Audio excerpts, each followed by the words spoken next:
Bonjour à tous et bienvenue dans cette nouvelle vidéo. On se retrouve comme d'habitude pour parler films, pour parler séries, pour parler sorties, au cinéma comme sur les plateformes de streaming, mais ça vous le savez, évidemment que vous le savez. Et si on se retrouve aujourd'hui, c'est pour parler d'un film que j'attendais, parce qu'il m'a été survendu.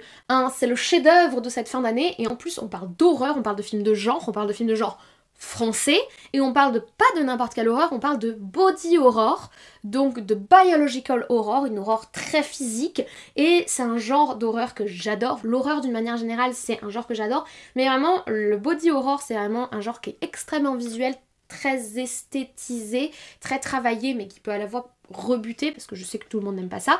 Donc j'étais vraiment super enthousiaste pour découvrir ce film. Je l'ai vu, et quand je suis sortie, je me suis dit qu'il fallait qu'on en parle, et d'ailleurs vous et moi on s'est bien compris, puisqu'il y a pas mal d'entre vous qui m'ont réclamé cette vidéo. Donc installez-vous confortablement, servez-vous un grand café, un verre d'eau, et on va parler ensemble du film The Substance. On nous a vendu du rêve sur ce film, donc qu'en est-il? On en parle dans cette vidéo. Ne bougez pas, laissez un petit like et un petit coucou pour me dire que vous êtes passé par là, et on se retrouve juste après le générique. A tout de suite.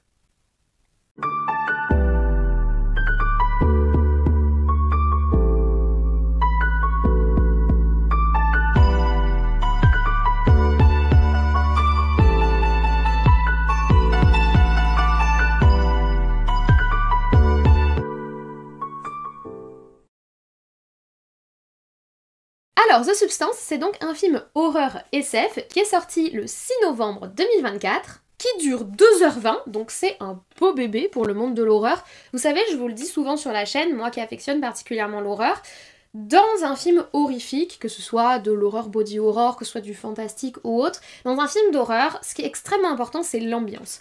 Or, c'est compliqué de maintenir une ambiance trop longtemps, donc un film d'horreur efficace durera pour moi entre 1h20 et 1h40, 1h50 grand max, mais c'est vrai qu'un film d'horreur qui dépasse les 2 heures et qui est bien équilibré au niveau rythmique, c'est peu courant. Donc ici on a un film qui nous propose 2h20 dans une ambiance SF body horror. C'était assez audacieux pour être souligné. On va d'ailleurs s'intéresser en particulier au rythme et à la construction rythmique du film. Et c'est un film qui a également la particularité, je vous l'ai dit, d'être un film français qui a été réalisé par une femme, Coralie Farja. Alors Coralie Farja, je ne connais pas du tout son cinéma en dehors de The Substance, qui est son film du coup maintenant le plus connu, dont on a le plus parlé. Elle a réalisé en 2017 le film Revenge, qui est un thriller que je n'ai pas vu, mais que du coup je vais mettre sur ma liste, parce que je suis plutôt intriguée par ce qu'elle a fait avant. Elle a également fait un documentaire horreur, donc là je suis très intriguée, Beyond Blood, et qui est sorti en 2018, il faut vraiment que je le trouve. Et avant cela, elle a réalisé un court-métrage d'une 20aine de minutes dans un univers SF qui s'appelait Reality Plus. Donc elle est au début de sa carrière de réalisatrice, et The Substance, c'est vraiment son premier gros succès, en tout cas au niveau communication et au niveau... Enfin je veux dire, c'est vraiment un film qui buzz énormément cette fin d'année, qui a très positivement fait parler de lui, et qui du coup a attiré beaucoup de gens en salle. Alors de quoi nous parle ce film? On va y suivre Elisabeth, ou Lizzie pour les intimes, qui est incarnée par la magnifique Demi Moore, qui crève l'écran dans ce film. Enfin, les actrices crèvent l'écran, la façon dont elles sont filmées, etc.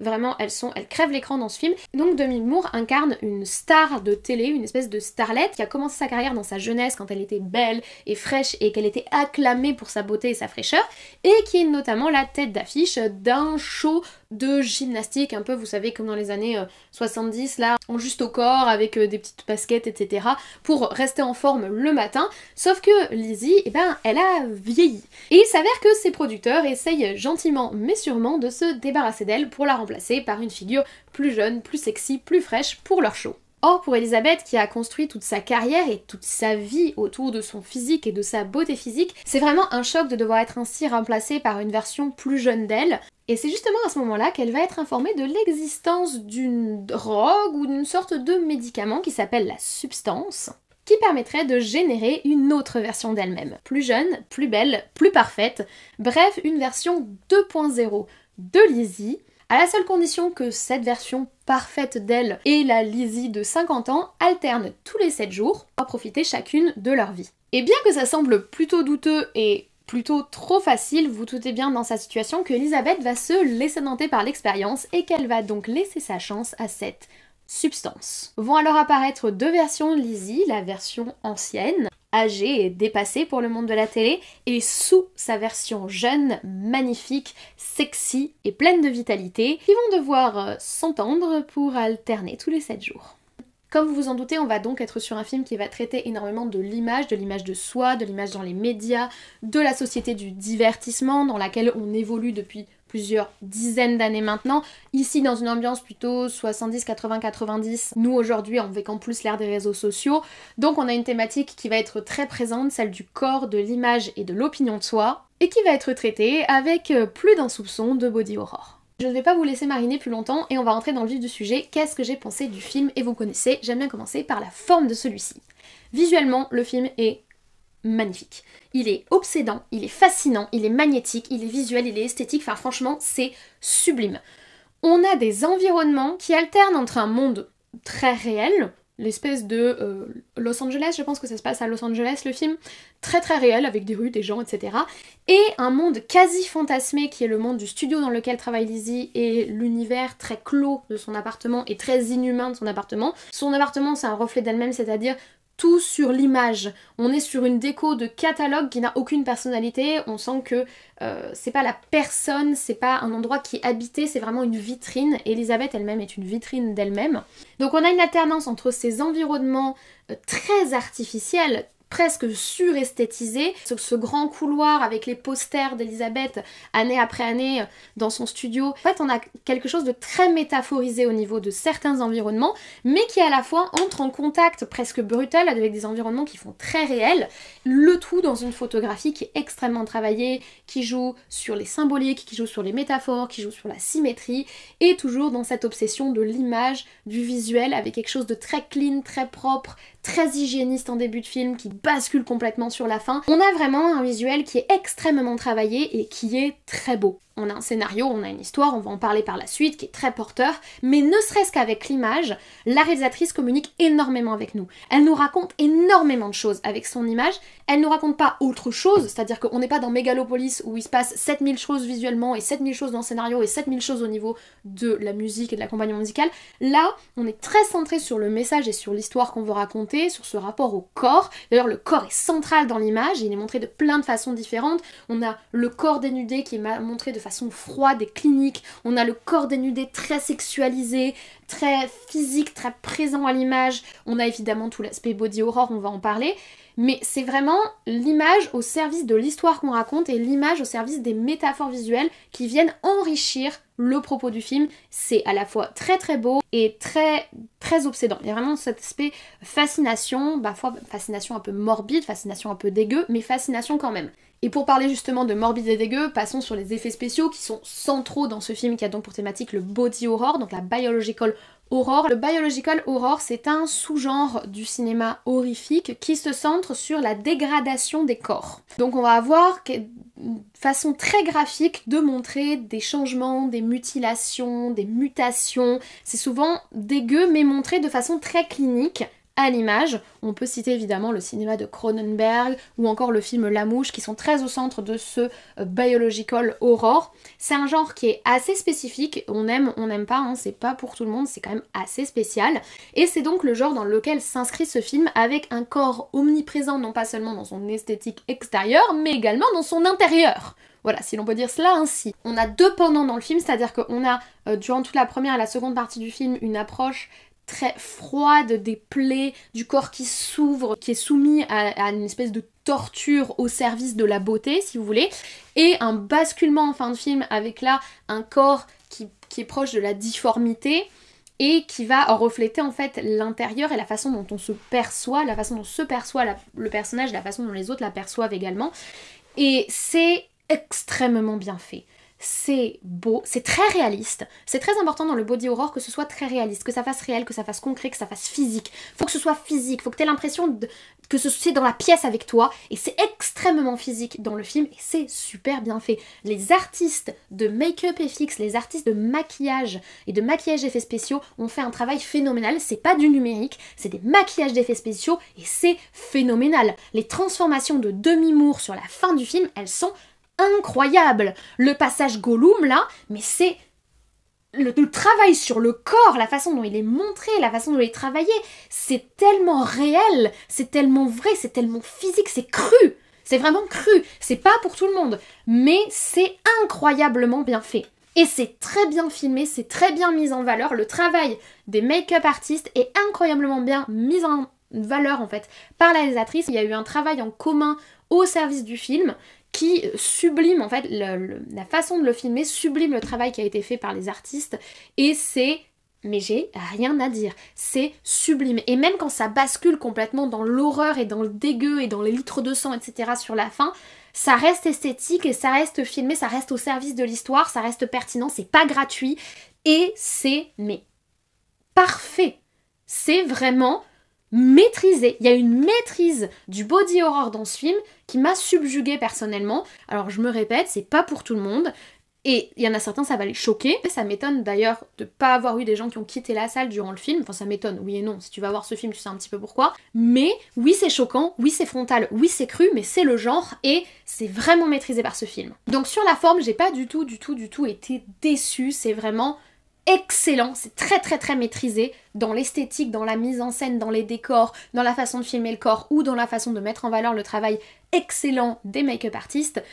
Et sur le fond, j'ai pas été plus déçue non plus. Mais avant de passer sur le fond du film, je vous couvre un petit peu pour remercier le sponsor de la chaîne qui est l'application Monstera App. Monstera App, c'est une application qui permet de suivre la santé de ses plantes et de bien les entretenir. Comme vous le savez, moi je vis dans une forêt amazonienne, j'adore les plantes, j'en ai plein autour de moi, ça fait partie de mon équilibre personnel. Et je suis ravie de collaborer avec une application que personnellement j'utilise et qui nous permet de bien entretenir ces plantes. Ça permet de savoir quand les arroser, quand les brumiser, quand les rempoter. Elle vous met des petites notifications et en plus c'est super facile parce que grâce à l'application vous pouvez identifier vos plantes juste en les photographiant. Donc c'est vraiment très facile, vous n'avez pas besoin de connaître l'espèce ou quoi que ce soit. Vous savez la plante que votre grande-tante Clotilde elle vous a donnée, vous savez pas ce que c'est, bah c'est pas grave, l'application elle trouvera. Donc clairement c'est très pratique, ça centralise tous les besoins de vos plantes et ça vous permettra d'entretenir une magnifique forêt amazonienne chez vous. Donc l'application elle est disponible gratuitement, donc il y a une partie gratuite qui vous permet de reconnaître les plantes, 5 plantes par semaine avec l'application photo et d'en enregistrer 5 pour voir la notification, etc. Et il y a aussi une version payante qui est à 29,99€ par an, donc je trouve que c'est très rentable, c'est le prix d'une belle plante et ça permet de l'entretenir derrière, et que vous pouvez aussi prendre en mensuel et qui vous permet d'avoir accès à toutes les options premium. Franchement c'est une application que personnellement j'utilise, je suis donc ravie de m'associer avec elle et de vous en parler sur la chaîne parce que c'est une appli qui est fiable et qui je trouve est utile au quotidien, en tout cas pour moi parce que j'ai du monde à entretenir à la maison. Et comme ça me permet de gagner du temps pour aller voir de très bons films au cinéma, comme celui dont on parle aujourd'hui. Et d'ailleurs, passons sur le fond du film. Et sur le fond, j'ai pas été plus déçue non plus. En fait, on est vraiment sur quelque chose de très positif et un film qui sait de quoi il parle de A à Z.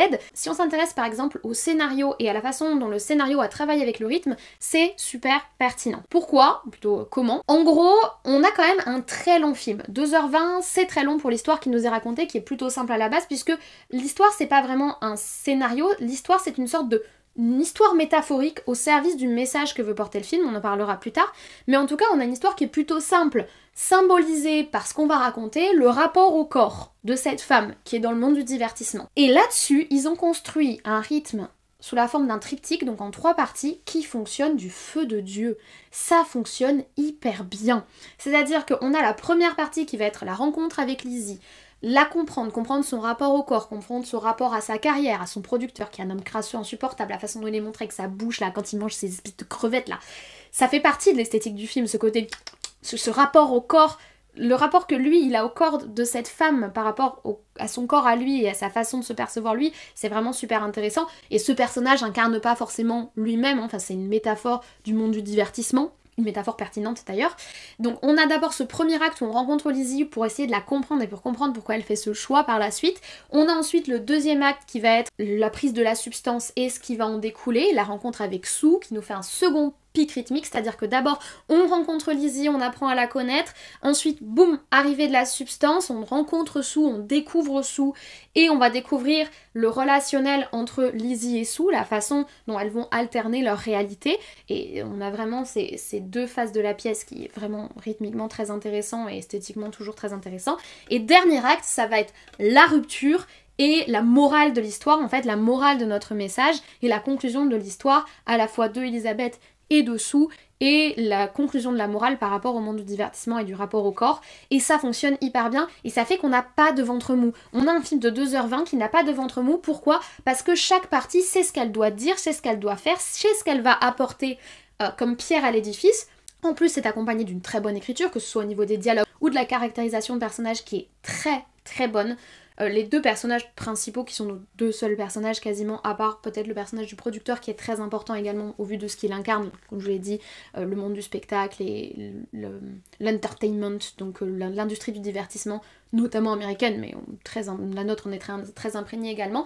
Mais les deux personnages, que ce soit le personnage de Demi Moore ou que ce soit le personnage de Margaret Qualley, les deux déjà jouent extrêmement bien. Demi Moore, elle m'a bluffée parce que c'est une actrice que tout le monde connaît, c'est une actrice qu'on ne plaisante plus et qui fait partie des monuments d'Hollywood, mais je la trouve ici, déjà c'est très très dur parce qu'il y a énormément de scènes de nudité et ces scènes de nudité, ça doit être très difficile d'être aussi exposé quand on joue, et je trouve que malgré cette nudité et ce rapport au corps qui est comme très violent ici pour le personnage de Demi Moore alors qu'elle est magnifique, plus toutes les émotions différentes qu'elle doit jouer, toutes ces incertitudes, toute cette souffrance internalisée qu'elle a, surtout en début de film, qu'elle doit jouer, j'ai trouvé qu'elle était vraiment incroyable, et Margaret Qualley est aussi très très bonne, mais elle joue un personnage qui est très différent, c'est vraiment les deux faces d'une même pièce dans ce film, et on est sur toute la subtilité du personnage de Elizabeth, c'est toute la jeunesse, la fougue et le côté un petit peu brut de décoffrage du personnage dessous qui vient de naître d'une certaine manière, donc c'est très cohérent avec l'écriture de son personnage.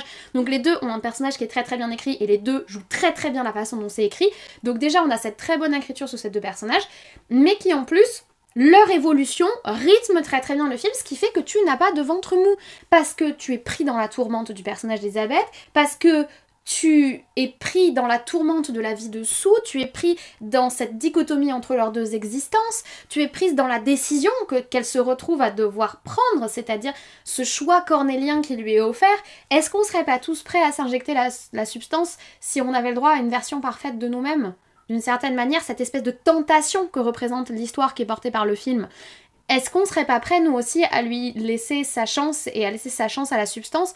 Moi, c'est une question que je laisse en suspens parce que je fais partie de ces générations de gens qui sont matrixés aux réseaux sociaux, qui sont matrixés à l'image, qui sont matrixés par leurs propres complexes, et je pense que la majorité des gens ont des complexes. Si on te donnait une baguette magique pour faire disparaître tes complexes, est-ce que tu le ferais pas ? D'une certaine manière, ce film pose la question à tout le monde. Il nous happe à travers ça, mais il ne mise pas tout son film juste sur j'ai deux actrices magnifiques, j'ai quelques scènes un peu olé olé autour du corps de la magnifique Margaret, donc ça suffira pour tenir mon personnage. Non, on a une écriture qui est solide derrière, on a un rythme qui est solide derrière, et on a une construction qui est super solide, et qui fait qu'on ne te laisse pas le temps de respirer, malgré le fait que l'histoire prend son temps pour développer ce personnage, de développer la caractérisation.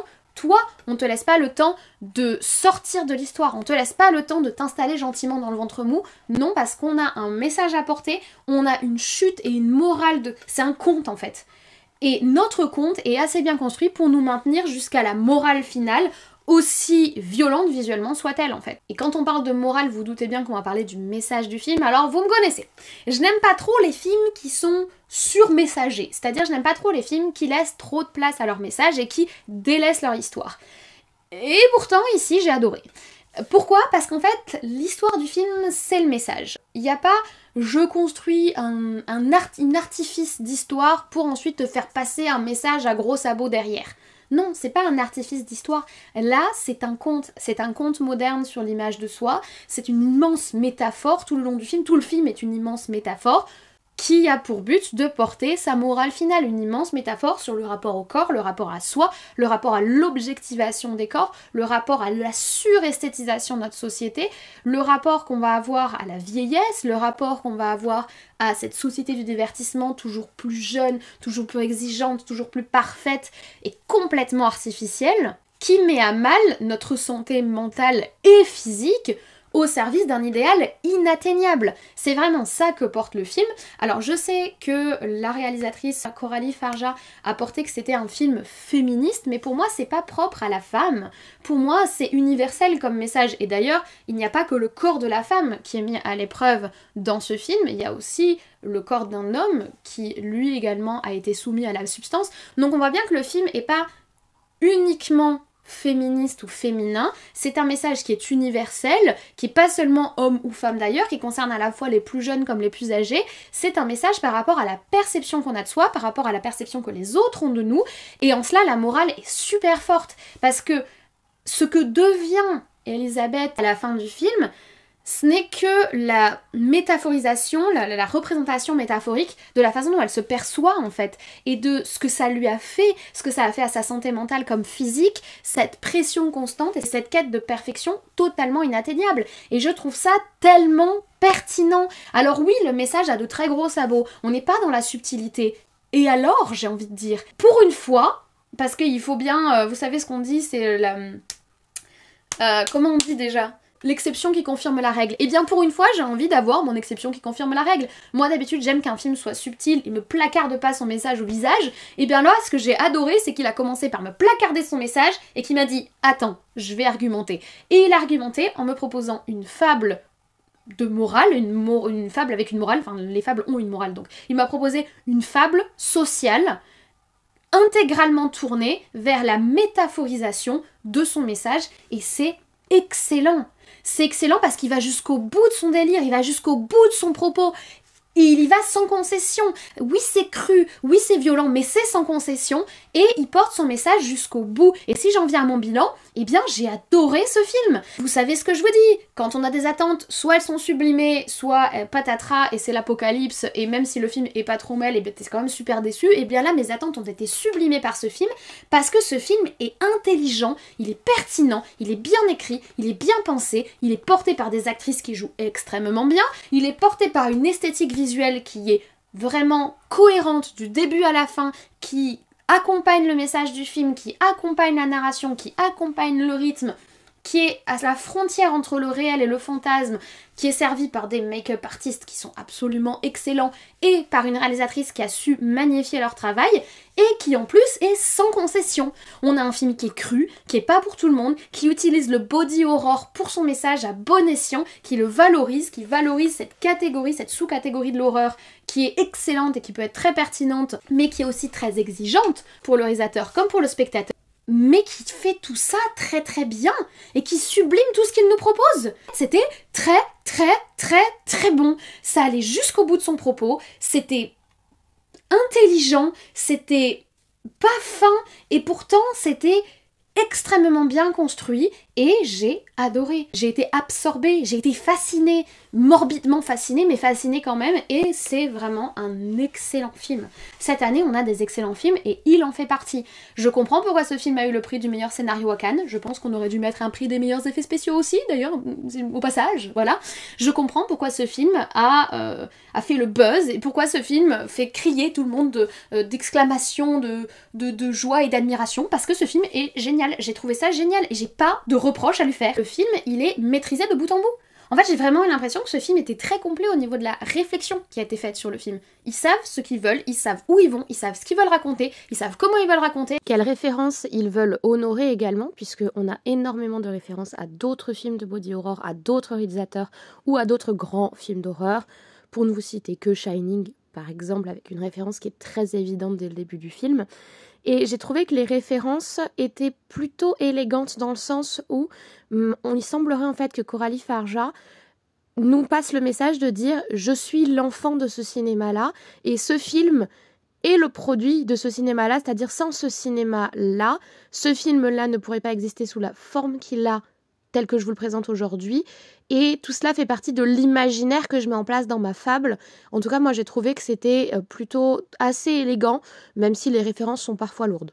Ils savent comment ils veulent le montrer, le métaphoriser, ils savent ce qu'ils demandent à leurs actrices, c'est vraiment un film qui est abouti et qui va jusqu'au bout de son propos, quitte à être cru, quitte à être violent, quitte à choquer, quitte à ce que des gens quittent la salle. Comme je vous l'ai dit, bon, dans ma salle personne n'est parti, mais je suis sûre qu'il y a des gens qui ont quitté la salle parce qu'ils allaient voir le buzz du moment en se disant « oh ça va être gentil, ça va être mignon ». Non, c'est pas gentil, c'est pas mignon, c'est du body horror. Mais c'est du body horror qui est sublimé, qui est maîtrisé et c'était bien.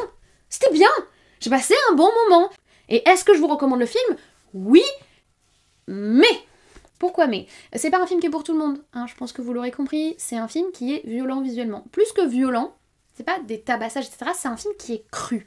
Si vous aimez pas voir des intérieurs de corps humains, des bouts de chair qui flottent, si vous aimez pas voir des mutations génétiques, n'allez pas voir ce film, parce que il le fait, il le montre, et il le montre bien, c'est réel. Si vous êtes dérangé par ce genre de choses, ça va vous hanter, parce que ça fait vrai. Ça fait réel, c'est devant toi. Tu as le corps mis à nu de l'extérieur comme de l'intérieur devant toi. Donc si tu n'aimes pas ça, et bah clairement ça va pas te plaire. Si vous n'aimez pas la nudité, la nudité il y a plein de façons de la montrer au cinéma, et là c'est pas du tout une nudité qui est sexualisée, c'est vraiment une nudité qui est clinique. C'est-à-dire c'est une nudité qui est là pour analyser le rapport au corps. Mais sachez qu'il y a énormément de nudité dans le film. On voit des boobs, on voit des fesses, voilà, on y va gaiement, mais pourquoi? Parce que le sujet du film c'est le corps. Donc le corps dans tous ses états, j'ai envie de dire. Vous savez, dans les trucs de Top Chef, là, ils décortiquent les desserts, là, pour faire les desserts dans tous leurs états. Et ben là, c'est le corps dans tous ses états, parce que c'est le propos du film, et parce que ça sert le propos du film, et parce que ça sert l'histoire, et parce que c'est bien montré, bien fait, et que c'était bien.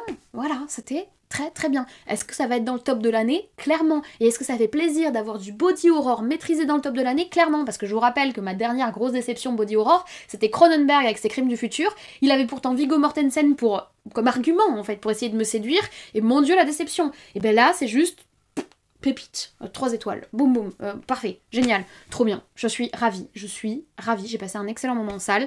Donc si vous pensez que ce genre de film ne va pas vous dégoûter ou pas vous traumatiser, tout le monde n'est pas comme moi un amateur de trucs dégueux, hein, je comprends, mais si ça ne vous rebute pas et que ça ne vous dégoûte pas trop, laissez-lui sa chance parce que ça vaut le coup et que c'est pas gratuit, on n'est pas sur quelque chose de gratuit. Voilà, je vous remercie d'avoir regardé cette vidéo jusqu'au bout sur le film The Substance. Je suis ravie, j'en attendais beaucoup et j'ai eu beaucoup. J'ai eu même plus que ce que j'attendais, donc franchement, je suis ravie et j'espère que vous l'êtes aussi. Dites-moi en commentaire si vous avez vu le film, si vous aussi vous l'avez trouvé beaucoup trop bien, si vous aussi vous avez apprécié ce que vous avez vu, si vous avez été importé par l'histoire. Dites-moi si vous lui avez trouvé des défauts. Moi pour le moment, j'en ai pas encore trouvé, mais je pense que je vais encore le méditer évidemment. Je pense d'ailleurs que je vais potentiellement aller le revoir, si j'ai le temps, parce que j'ai beaucoup de choses à faire en ce moment. C'est déménagement, tout ça, donc j'ai du pain sur la planche, mais si j'ai le temps, j'irai le revoir. Je pense qu'il va quand même rester longtemps en salle parce que c'est un film qui fait parler de lui. Mais dites-moi en commentaire ce que vous en avez pensé, je les lis tous et j'y réponds quand j'ai le temps, pas souvent du coup en ce moment. Si vous n'avez pas laissé un like à la vidéo, je vous remercie par avance de le faire, ça permet de la référencer dans l'algorithme et de récompenser mon travail. Et si ce n'est pas encore le cas, vous pouvez vous abonner, c'est juste en dessous, c'est gratuit, ça fait plaisir, ça vous permettra de suivre les prochaines sorties de vidéos ou de découvrir les anciennes. Moi je ne vous embête pas plus, je remercie une fois encore le sponsor de la chaîne, l'application Monstera. Je vous souhaite une très bonne journée, une très bonne semaine et de très très bons visionnages. Peut-être du coup le film The Substance au cinéma, je vous le souhaite parce que c'était trop bien. Et d'ici la prochaine vidéo, prenez soin de vous, je vais essayer d'en faire de même et on se dit comme toujours, à très très vite.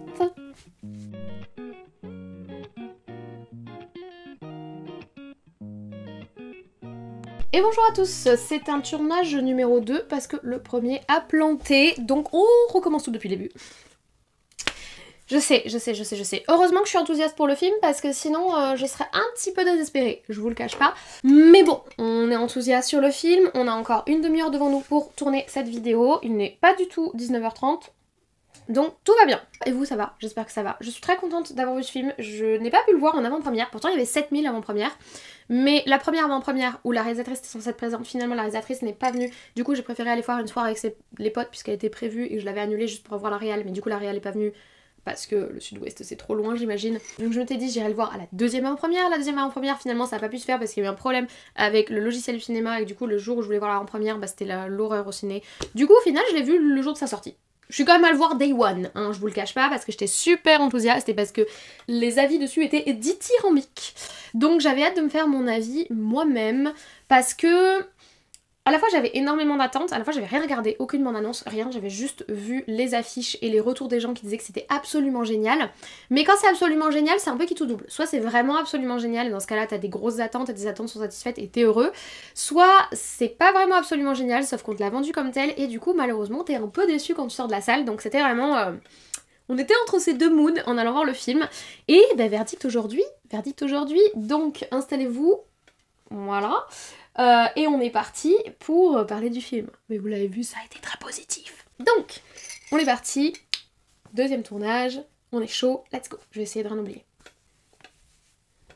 Coralie Farja. Mettre sur ma liste parce que je suis un peu intégrée parce que je suis plus trop... Or, là-bas, les gens... Cette quête de tu sais que j'ai oublié de faire l'insert sponsor, donc je vais le faire maintenant. Voilà. Donc, c'est bon. J'ai un Manon sauvage qui est en train de m'observer du coin de l'œil parce qu'il faut qu'on aille manger. Donc, je vais vous laisser. Sachez que j'ai filmé cette vidéo 2 fois et que je commence à fatiguer fatiguée sévèrement et qu'en plus j'ai eu plein de coupures parce que j'ai plus de batterie. Et d'ailleurs là j'ai 2% de batterie, donc je me permets de vous laisser. Prenez soin de vous, merci d'avoir regardé cette scène post-générique. Sachez que je suis en train de déménager, donc le fond YouTube, profitez-en bien parce que bientôt il va changer. Et je suis ravie de vous avoir parlé de The Substance, c'était trop bien, beaucoup trop bien. Et vivement la suite, vivement Nosferatu pour faire un full top avec que des films d'horreur pour l'année 2024. J'ai 1% de batterie mais j'ai pas dit merci d'avoir regardé cette scène post-générique.